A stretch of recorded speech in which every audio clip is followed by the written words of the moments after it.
Hello, I'm a pilot with a passion for aviation and a commitment to safety. I've flown thousands of hours with a perfect safety record, and I'm dedicated to ensuring that every passenger on my flights has a comfortable and enjoyable experience in the skies.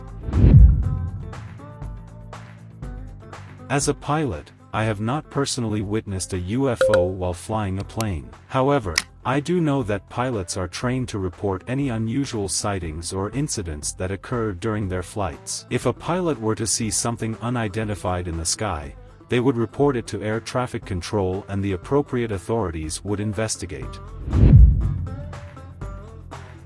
As a pilot, I have faced many situations that can be considered crazy or scary. One time, I was flying through a thunderstorm and lightning struck very close to the plane, causing some electrical systems to fail. Another time, one of the engines failed mid-flight and I had to make an emergency landing. But perhaps the most intense situation I faced was when we encountered severe turbulence and the plane dropped suddenly, causing passengers to scream and objects to fly around the cabin. In those moments, it's important to stay calm and remember the training to safely handle the situation.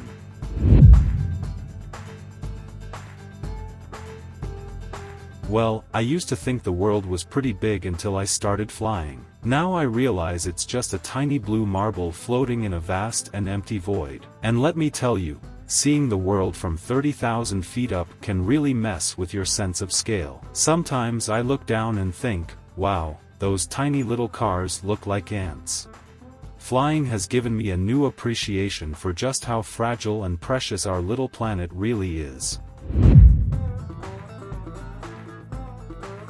Well, you can always try distracting yourself during the flight. You can play some Sudoku or crosswords, binge-watch your favorite TV show, or even challenge your seatmate to a game of rock paper scissors. And if that doesn't work, just remember that statistically speaking, flying is safer than driving. So really, your fear should be directed towards your daily commute to work, not the flight itself. Good luck.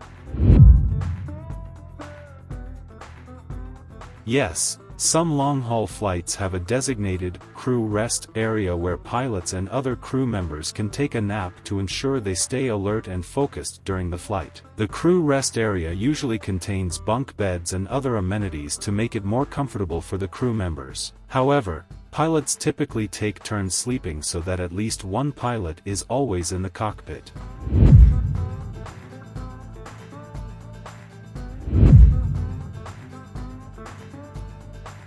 Well, dealing with difficult passengers or in-flight situations is all part of the job. I rely on my training, experience, and good old-fashioned diplomacy to handle any challenges that may arise. And if all else fails, I'll break out the pilot voice and give them a stern talking to. Works every time.